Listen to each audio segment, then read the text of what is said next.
সম্মানিত প্রবাসী ভাই বোনদেরকে উদ্দেশ্য করে বলছি, দৃষ্টি আকর্ষণ করে বলছি, ভিডিওটা ধাক্কা দিবেন না ভাই।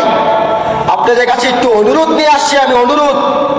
এই সরকারকে দেখা দিতে হবে 1,30,00,000 প্রবাসী কি করতে পারে বাংলাদেশের জন্য, বাংলাদেশের জন্য কি করতে পারে এটা দেখাই দিতে চাই আমরা প্রবাসীরা।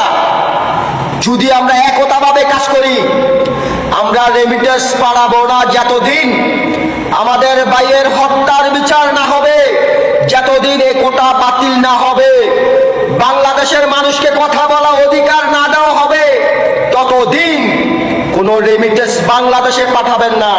সম্মানিত প্রবাসী ভাই বোনদেরকে উদ্দেশ্য করে বলছি, দৃষ্টি আকর্ষণ করে বলছি, ভিডিওটা ধাক্কা দিবেন না ভাই। আপনাদের কাছে একটু অনুরোধ নিয়ে আসছি আমি, অনুরোধ। এই সরকারকে দেখা দিতে হবে 1,30,00,000 প্রবাসী কি করতে পারে বাংলাদেশের জন্য, বাংলাদেশের জন্য কি করতে পারে এটা দেখাই দিতে চাই আমরা প্রবাসীরা।